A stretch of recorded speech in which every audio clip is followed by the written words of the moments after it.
আসসালামু আলাইকুম বন্ধুরা। আশা করি আপনারা সবাই ভালো আছেন। আজকের কাহিনী খিজির ও মুসা আলাইসাল্লাম। হযরত মুসা আলাইসাল্লাম একদা বনী ইসরায়েলের এক সমাবেশে ভাষণ দিতে দাঁড়ালে তাকে জিজ্ঞেস করা হলো, কোন ব্যক্তি সর্বাধিক জ্ঞানী? তিনি বললেন, আমিই সর্বাধিক জ্ঞানী।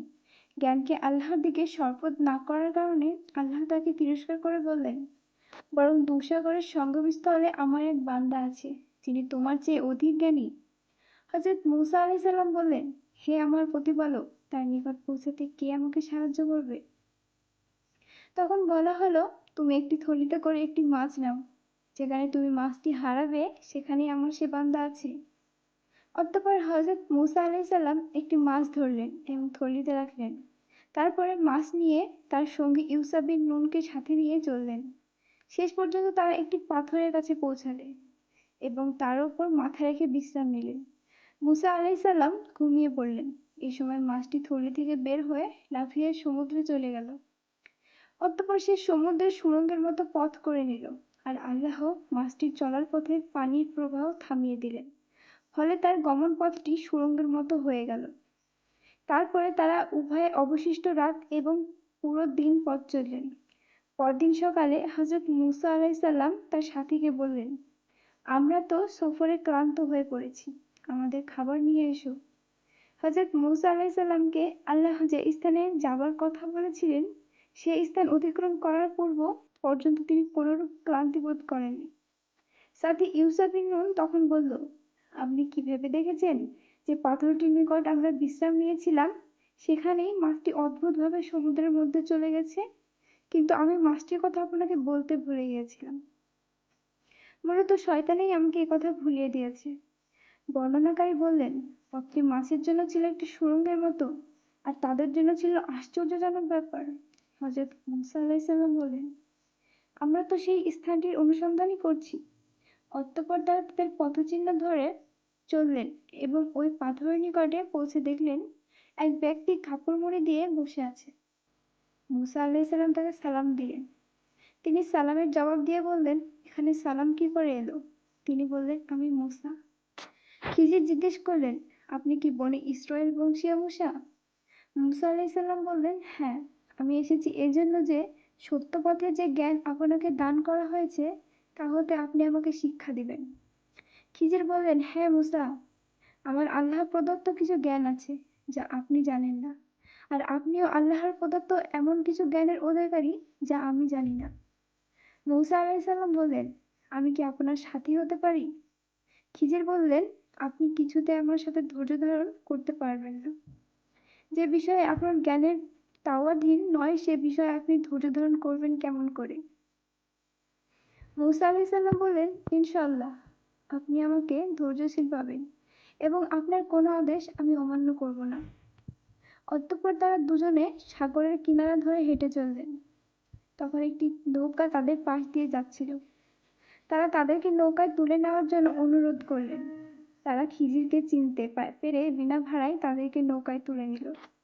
যখন তারা দুজনে নৌকায় চড়লেন তখন একটি চড়ুই পাখি এসে নৌকাটির কিনারায় বসল এবং সমুদ্র থেকে 1 ফোঁটা বা 2 ফোঁটা পানি পান করল। খিজির বললেন, হে মুসা, আমারও আপনার জ্ঞানের দ্বারা আল্লাহ জ্ঞান হতে ততটুকুও কমেনি যতটুকু এই পাখিটি তার ঠোঁটের দ্বারা সাগরের পানি হ্রাস করছে। তখন খিজির একটি কুড়াল নিয়ে নৌকাটির একটা তক্তা খুলে ফেললেন। মুসা আলাইসাল্লাম আচমকা দৃষ্টিতে দেখতে পেলেন যে তিনি কুড়াল দিয়ে একটি তক্তা খুলে ফেলেছেন। তখন তিনি তাকে বললেন, আপনি এ কি করলেন? এই লোকেরা বিনা ভাড়ায় আমাদেরকে নৌকায় তুলে নিল, আর আপনি তাদেরকে ডুবিয়ে দেওয়ার জন্য নৌকা ছিদ্র করে দিলেন। আপনি তো একটি গুরুতর কাজ করলেন। খিজির বললেন, আপনি আগেই বলেছিলাম আপনি আমার সাথে ধৈর্য ধারণ করতে পারবেন না। মুসা আলাইসাল্লাম বললেন, আমার ভুলের জন্য আমাকে অপরাধী করবেন না এবং আমার এই ব্যবহারে আমার প্রতি কঠোর হবেন না। মুসা আলাইসাল্লামের পক্ষ থেকে প্রথমে এই কথাটি ছিল ভুলক্রমে। অতঃপর তারা যখন উভয়ে সমুদ্র পার হলেন তখন তারা একটি বালকের পাশ দিয়ে অতিক্রম করলেন, যে অন্যান্য বালকেদের সাথে খেলা করছিল। খিজির ছেলেটির মাথা দেহ হতে ছিন্ন করে ফেললেন। হযরত মুসা আলাইসাল্লাম বললেন, আপনি একটি নিষ্পাপ শিশুকে বিনা অপরাধে হত্যা করলেন। আপনি খুবই খারাপ একটা কাজ করলেন। খিজির বললেন, আমি কি বলিনি যে আপনি আমার সাথে ধৈর্য ধারণ করতে পারবেন না? মুসা আলাইসাল্লাম বললেন, এরপর যদি আমি আপনাকে আর কোনো প্রশ্ন করি তাহলে আমাকে তার সঙ্গে রাখবেন না। অতঃপর উভয়ে চলতে লাগলেন। চলতে চলতে তারা একটি জনপদের অধিবাসীদের নিকট পৌঁছে তাদের কিছু খাবার চাইলেন, কিন্তু জনপদবাসী তাদের দুজনের মেহমানদারি করতে অস্বীকার করল। সেখানে তারা একটি প্রাচীর দেখতে পেলেন, যা ভেঙে পড়ার উপক্রম হয়েছিল। হযরত খিজির প্রাচীরটি মেরামত করে সুদৃঢ় করে দিলেন। হযরত মুসা আলাইসাল্লাম বললেন, এই বস্তির লোকেদের নিকট এসে আমরা খাবার চাইলাম, তারা মেহমানদারি করতে অস্বীকার করল, অথচ আপনি এদের দেওয়াল সোজা করে দিলেন। আপনি তো ইচ্ছা করলে এর জন্য পারিশ্রমিক গ্রহণ করতে পারতেন। হযরত খিজির বললেন, এবার আমার এবং আপনার মধ্যে বিচ্ছেদ হয়ে গেল। এখানে যে বিষয়ে আপনি ধৈর্য ধারণ করতে পারেননি, আমি এর তাৎপর্য বলে দিচ্ছি। নৌকাটির ব্যাপার ছিল এই যে, সেটি ছিল কয়েকজন দরিদ্র ব্যক্তির। তারা সমুদ্রে জীবিকা অন্বেষণ করত। আমি নৌকাটিকে ত্রুটিযুক্ত করে দিতে চাইলাম, কারণ তাদের সামনে ছিল এক রাজা, যে ভালো নৌকা পেলেই জোরপূর্বক কেড়ে নিত। তারপর যখন এটাকে দখল করতে লোক আসলো, তখন ছিদ্রযুক্ত দেখে ছেড়ে দিল। অতঃপর নৌকাওয়ালারা একটা কাঠ দ্বারা নৌকাটি মেরামত করে নিল। আর বালকটি সূচনা লগ্নেই ছিল কাফের, আর সে ছিল তার ঈমানদার বাবা মার বড়ই আদরের সন্তান। আমি আশঙ্কা করলাম যে সে বড় হয়ে অবাধ্যতা ও কুফরি দ্বারা তাদেরকে কষ্ট দিবে। অতঃপর আমি ইচ্ছা করলাম যে তাদের পালনকর্তা তাদেরকে তার চেয়ে পবিত্রতায় ও ভালোবাসার ঘনিষ্ঠতার একটি শ্রেষ্ঠ সন্তান দান করুন। আর প্রাচীরের ব্যাপার এই যে, সেটি ছিল নগরের দুজন ইয়াতীম বালকের। এর নিচে ছিল তাদের গুপ্তধন। তাদের পিতা ছিলেন সৎকর্মপরায়ণ।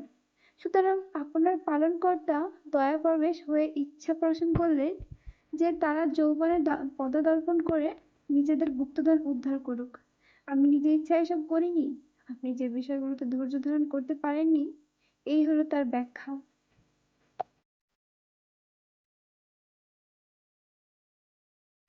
এই থেকে আমরা শিক্ষা পাই যে, প্রথমত হলো সকল জ্ঞানের আধার আল্লাহ রাব্বুল আলামিন।